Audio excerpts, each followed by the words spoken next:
My name is Darren Hupke, and this is Pixels and Polygons, part of the Soundstone Network.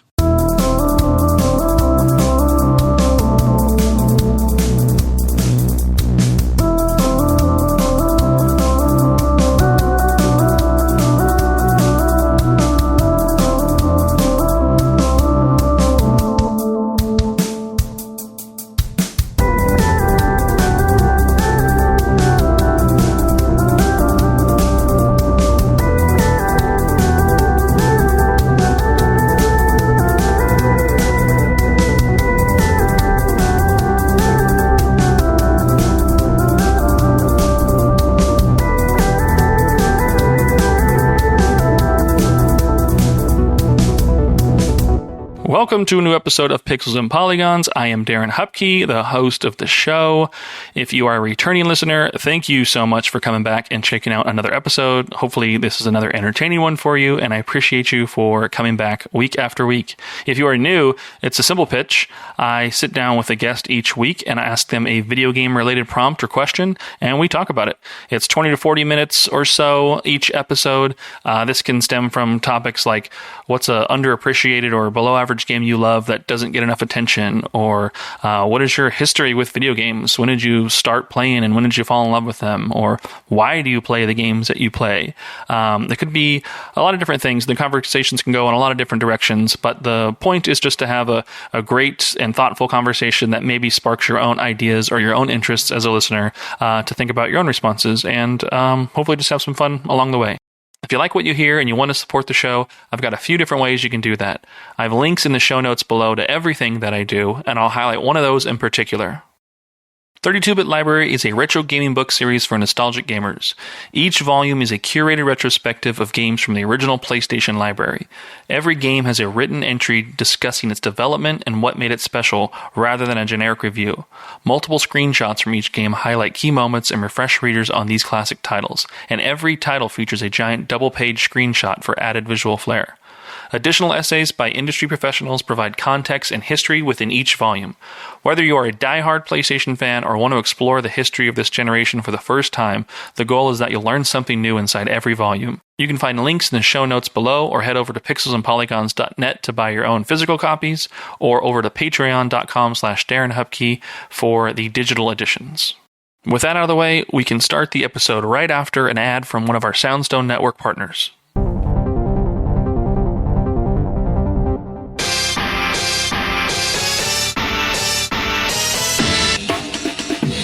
Listen to Flashback 64, the chronological Nintendo 64 podcast. Hosts Gooey, McKenna, and friends flashback to the 90s and early 2000s with a look at the Nintendo 64's catalog and its contemporary cultural and historical context. Starting with the console's launch titles and proceeding in release order, we discuss classics like GoldenEye, Super Mario 64, and Star Fox 64, as well as some not-so-beloved games, lesser-known titles, and everything in between. Along with game-specific deep dives, we also cover other bits of pop culture from the time, like films, music, and more. Subscribe wherever you get your podcasts.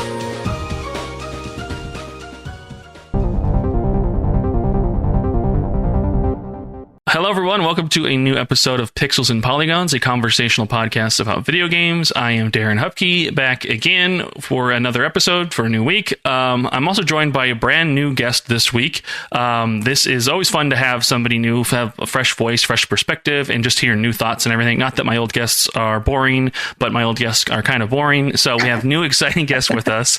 Hello, Emily from the NoSmallGames podcast. Hi, how are you doing? Hi, Darren. I am doing great. And I know a lot of your former guests are our friends of NoSmallGames as well. So I won't make any comments about how boring they are.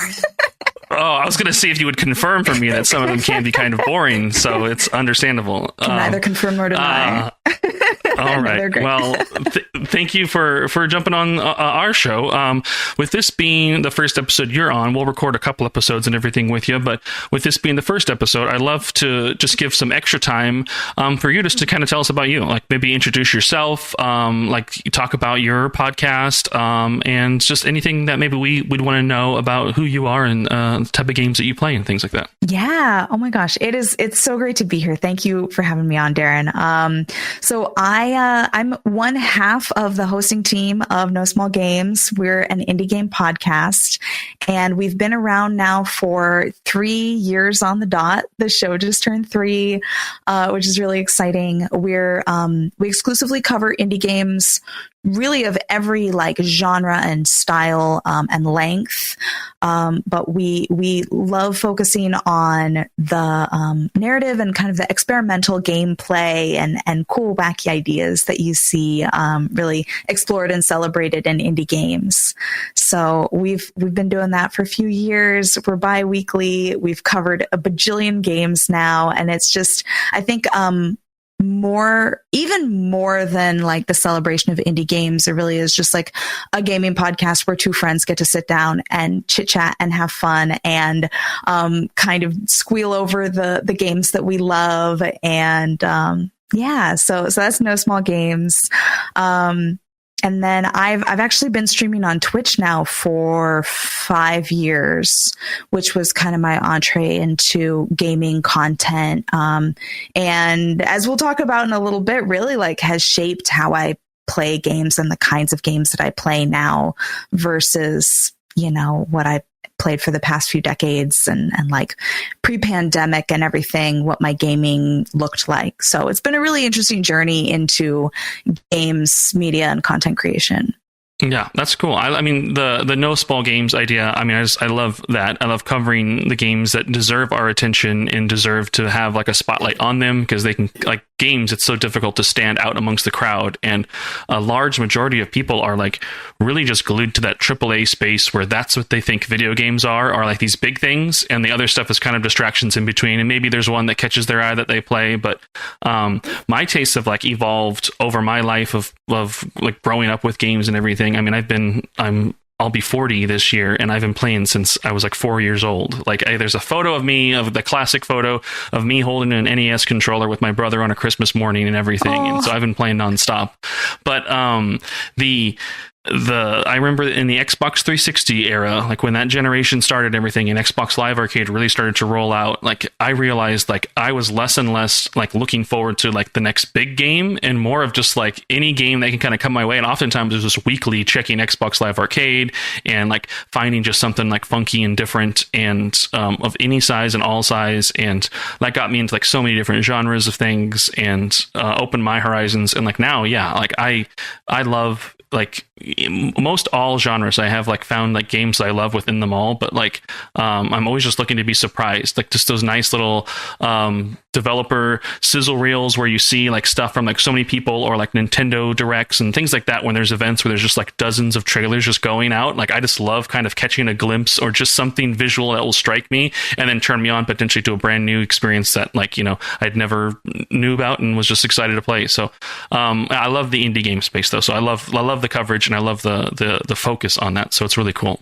Oh, thank you. It's such a fun space to be in, because even the games that I think Kate is my co-host, even the games that Kate and I see as like the big players, like of course everybody knows about these games. You go talk to the people who are glued to their AAA scene and they've never heard of them. And so, even when we're covering, we like to say there are no small games, only small game studios. But even when we're covering the quote unquote bigger games within the indie space, it really feels like it's worth it to, even highlight those, because there's so many people who aren't aware of them. And it's just so sad to me, because I think there's still this perception among a lot of people that indie games are like inherently of lower quality. And I think that's even from like a graphic standpoint or, playability, gameplay design, that's just not true anymore.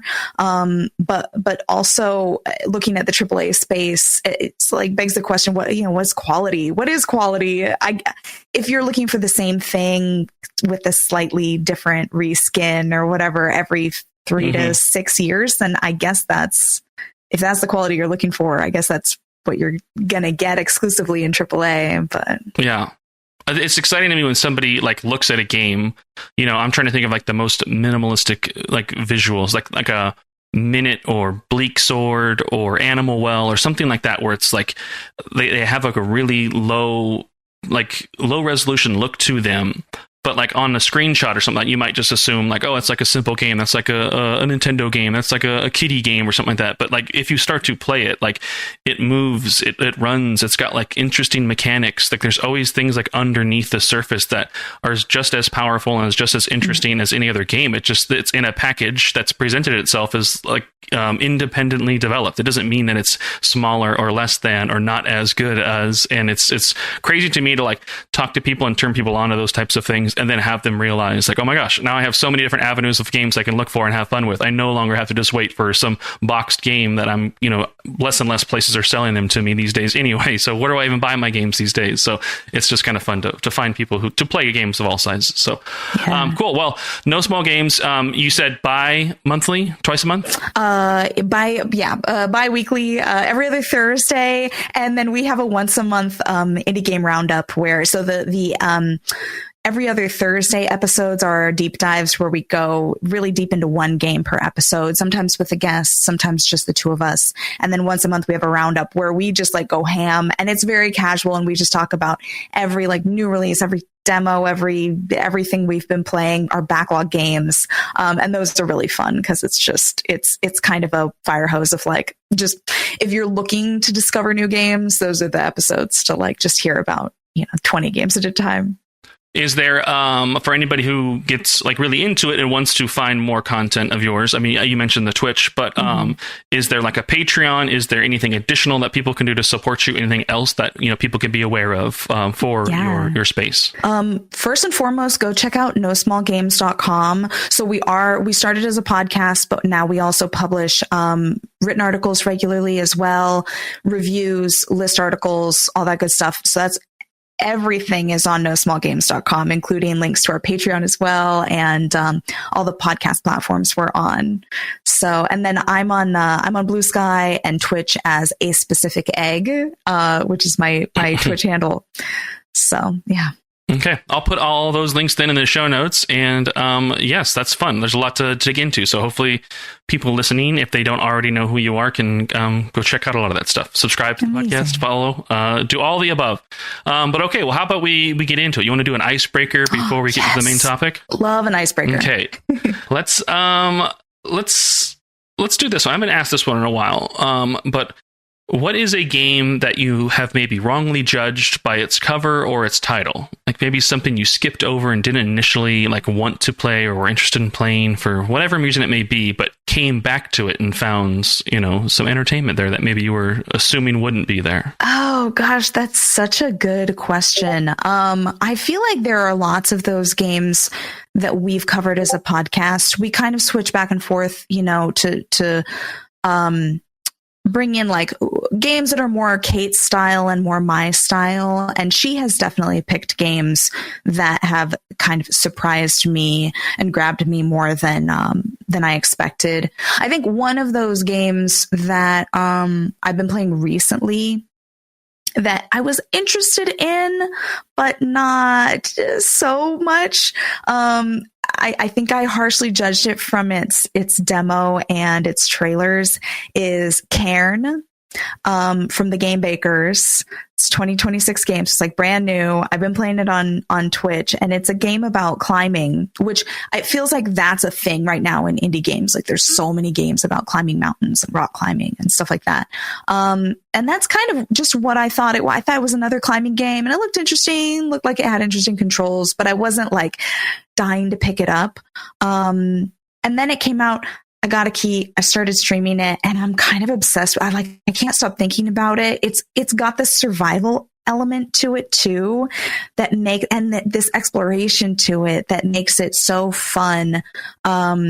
And even, I mean, it doesn't need to be more gripping than it already is, because the climbing can be a little terrifying. It's hard. Like, it's hard. And the voice acting from the actor who plays Ava, who's the main character, it's so strained. And when she falls, you really feel it is a terrified scream when you let her fall off the mountain. So you never want to do it.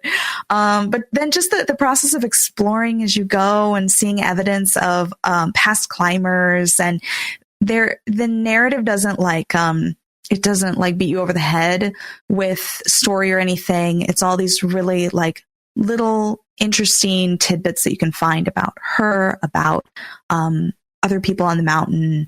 And it's really beautiful. And there's something really amazing about the challenge, because it's just a really, really challenging game, but it is so worth it. So I'm glad that I picked it up. I think it was on my radar. I was excited about it in theory, but it's like, it might become one of my top 10 games of 2026. Oh, wow. Yeah.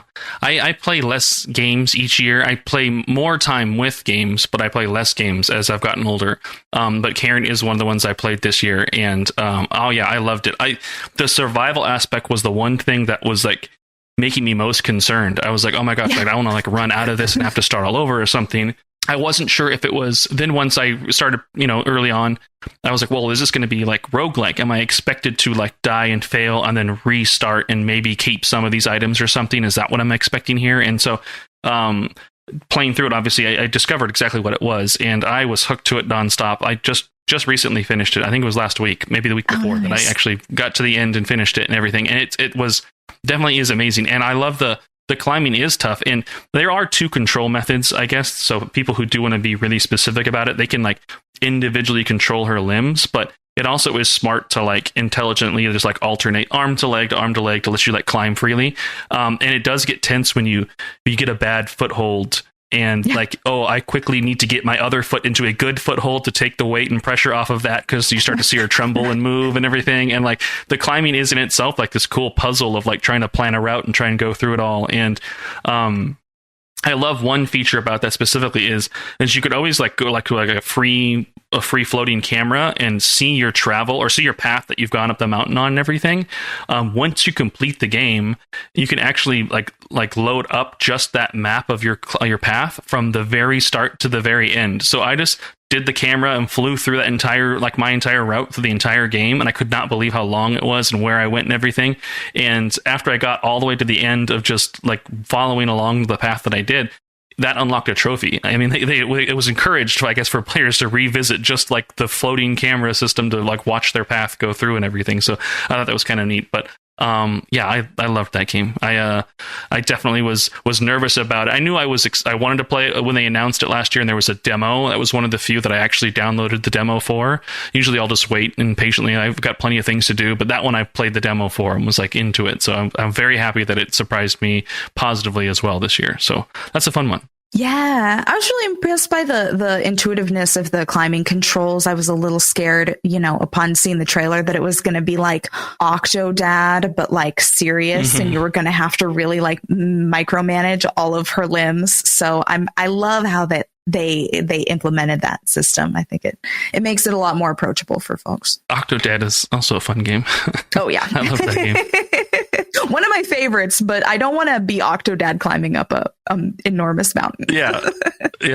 I think that was I want to say it was either a launch or very close to launch for the PS4, and I think that was probably like my favorite game. Like the other stuff that had come out was just like shovelware stuff. It was like, oh cool, there's a Need for Speed game. I guess I'll play because I want something graphically to look amazing. But I was like playing Octodad and this other game that I'm now forgetting the name of, where you drilled into like the center of the earth, into the core, and it was like 2D. But Spelunky or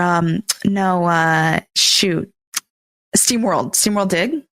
No, it wasn't that either. No, it was. Well, SteamWorld, I think maybe technically would have I think it was available even in the PS3 era, but yeah, this was, I'll have to look up the name. I'll send you the name later. It's not that, like, the more I harp on it or try and think about it, the more pressure I'm putting on myself to think of it, and I'll figure it out later. It was a fun game though.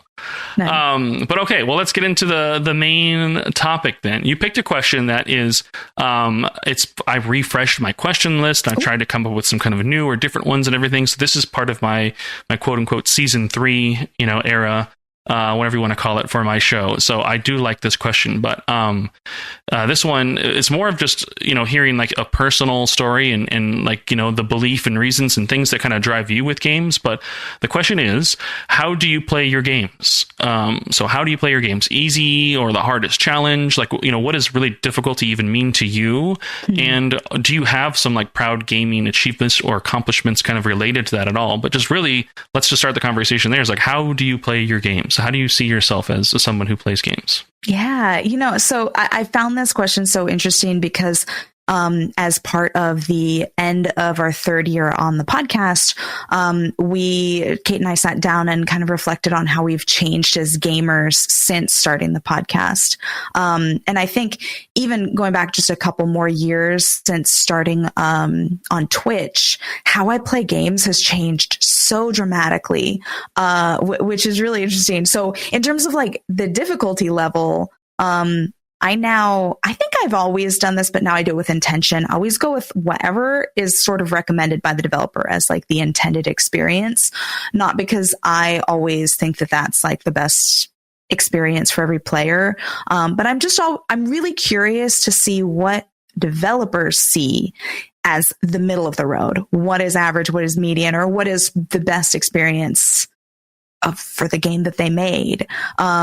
I think it is something that's a little bit more interesting to look at for indie developers because often the games are kind of wacky or weird or unexpected or a little different.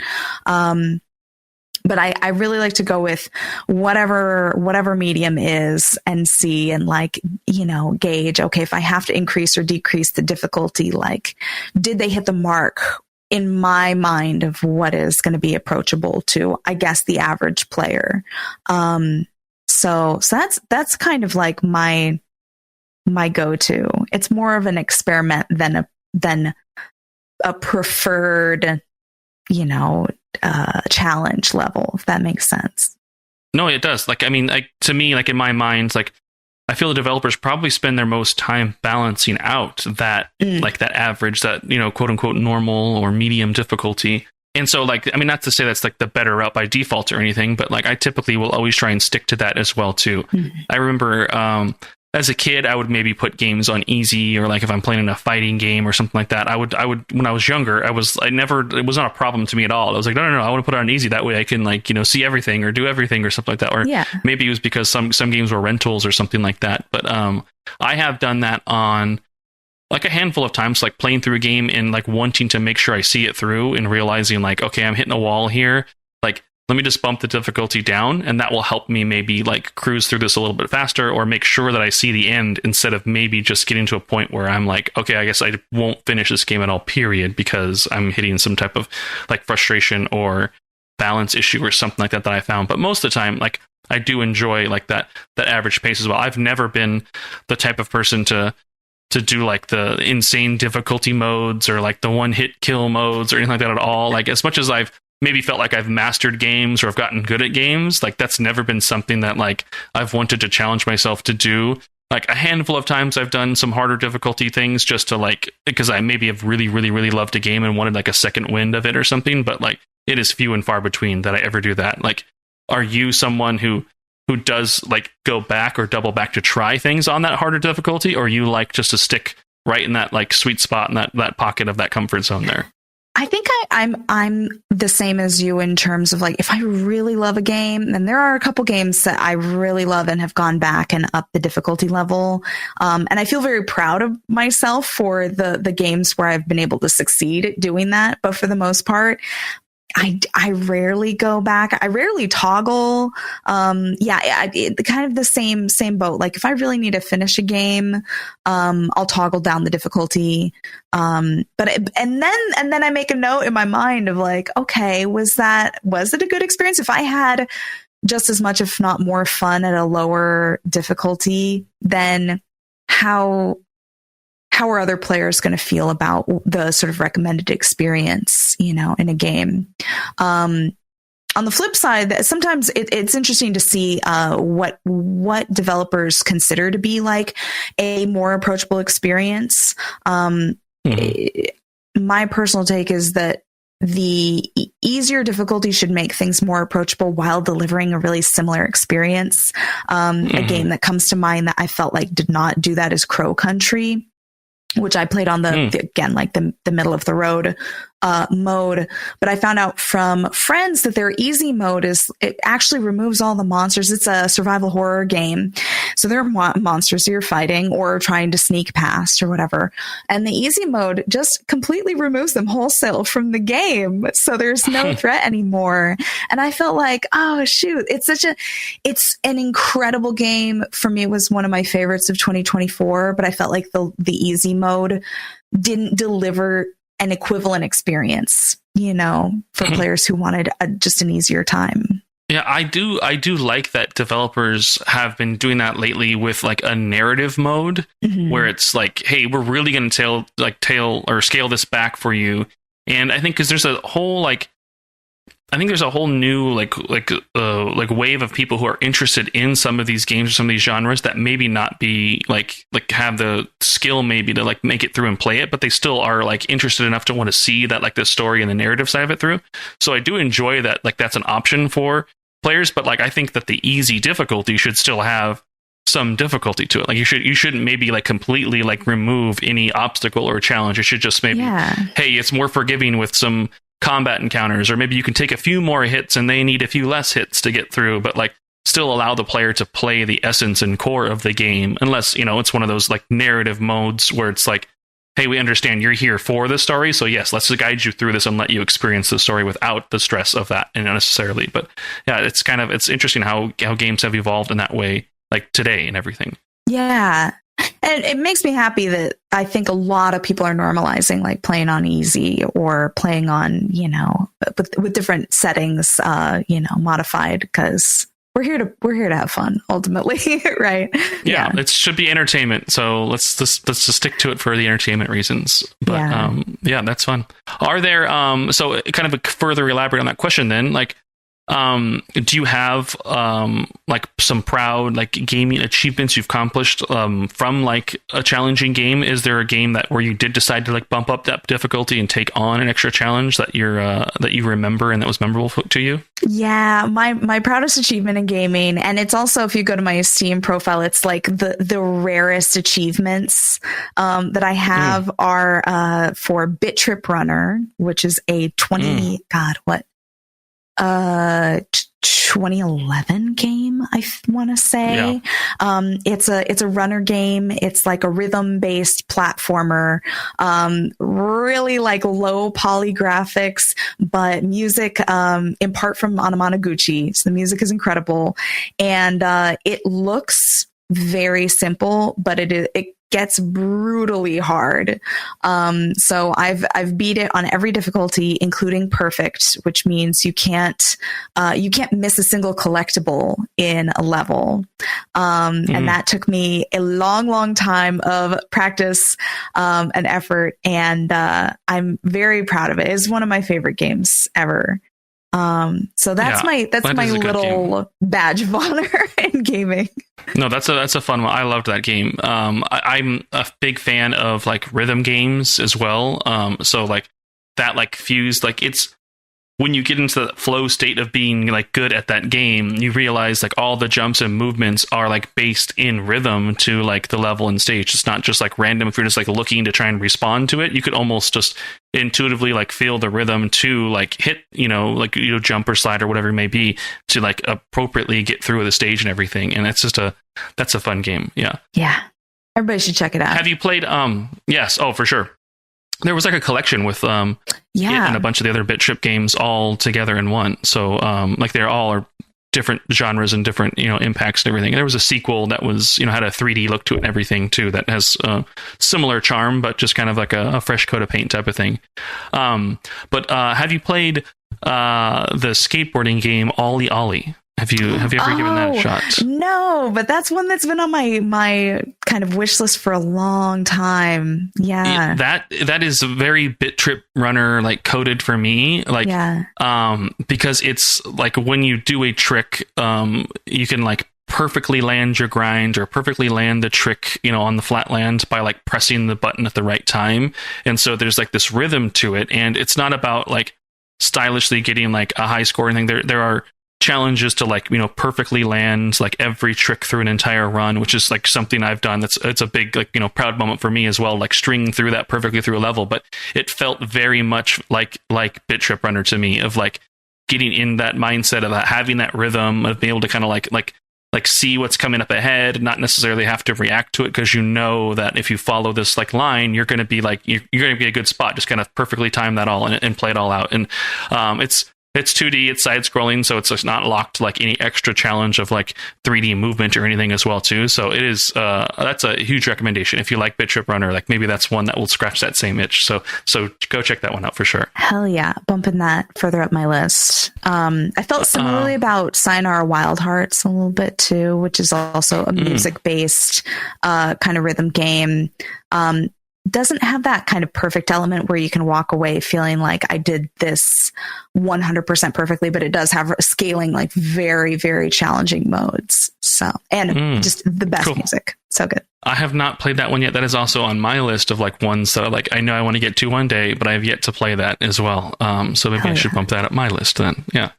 Fun. Well, yeah, I mean, that's kind of the show. That's the point of what we do here. We ask a question. Any more thoughts before we do wrap, though?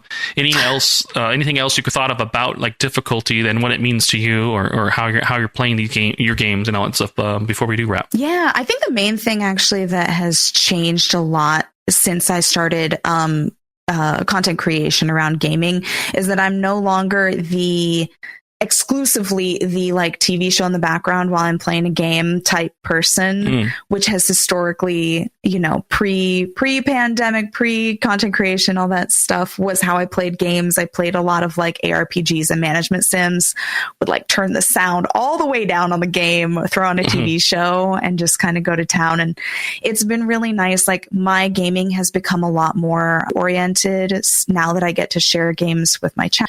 And I actually appreciate narrative games way more than I ever did before. So that's been a really cool journey. And I'd say like if anybody feels like they haven't really connected with the story of a game in a meaningful way before, because I don't think I really had prior to starting, streaming on Twitch, I would say like grab a friend and play a game together. Like the community aspect has really unlocked how meaningful games can be and how impactful the stories can be. So yeah. I mean, that's it's always good to like have that unlock and have that kind of like new level of immersion or appreciation or just like awe of like something that you're being entertained by, like a good book or a good TV show or whatever. I think that most people, I would love for them to find that one game that like finally does that for them, that unlocks something for them, that builds that extra like deep connection, because games can do that for people. I mean, you are just like a movie or a TV show or music, like you're being presented with somebody's creation or idea, but you have the interactivity element to it that if you like take advantage of that, like you put your like you feel like you're participating in this entertainment and in this like journey or whatever it may be, but it just adds an extra layer to like your interest or how deep you really want to get into like this level of entertainment. I think that's why I like video games more so than any of those other mediums we've just touched on there. Like there's a million TV shows and movies that I've been touched by that like, have left a mark on me, that have creatively inspired me and all that stuff. But there's video games that have gone further for me to motivate me, inspire me, or like, turn something inside of me because of that level of interactivity that you get to have, and doing that alongside other people, streaming side by side, whatever it may be. Like it's just fun to have like a little mini, like, a book club type experience, live and in real time with folks. So that's fun. Yeah. Yeah. It's so true. Okay. Well, anything that you want to maybe share or plug or talk about then before we wrap this episode? I know that you from on Blue Sky, I saw you all had celebrated your 100th episode for No Small Games. So you're in the triple digits now, which is awesome. Yeah. Congratulations. But anything else you'd like to share or plug or talk about them before we wrap? Ooh, well, we just announced our spring season. So that's coming up starting in April. Trying to do the mental math on what time of year it even is right now. That's coming up in April. That's going to be really exciting. Actually, we're going to be covering Cairn, some other 2026 games, and then going back to some backlog games too. So spring season is going to be really exciting. It's our 4th year. So maybe we finally will we love doing this so much, but I think we're always kind of in the mindset of like being new at this. So maybe this is the year that we feel like, we like really know what we're doing.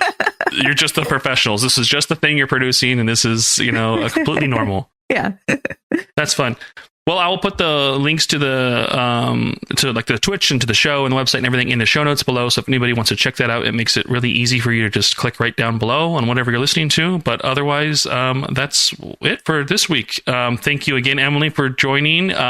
Secretly, we're going to record one more episode in the background, but you won't hear that for a couple of weeks, folks. But otherwise, thank you, Emily. Thank you for listening, and y'all have a great rest of your day. Bye. Thanks, Darren. Hello, we are Kirby Conversations, a podcast on Kirby along with adjacent subjects like Smash Brothers, HAL Laboratory, and other related Nintendo games. In each episode, we take an in-depth look at a new Kirby topic, drawing on our decades of experience with the series. I'm Sean Douglas. I'm a writer and podcaster with a background in video game and theater journalism. And I'm Gigi, the editor-in-chief of Kirby and a big Kirby fan from Brazil. I translate Kirby interviews from Japanese to English and research a bunch of obscure Kirby media. And I'm Bridget, a longtime fan, commentator, fan artist, and Kirby collector.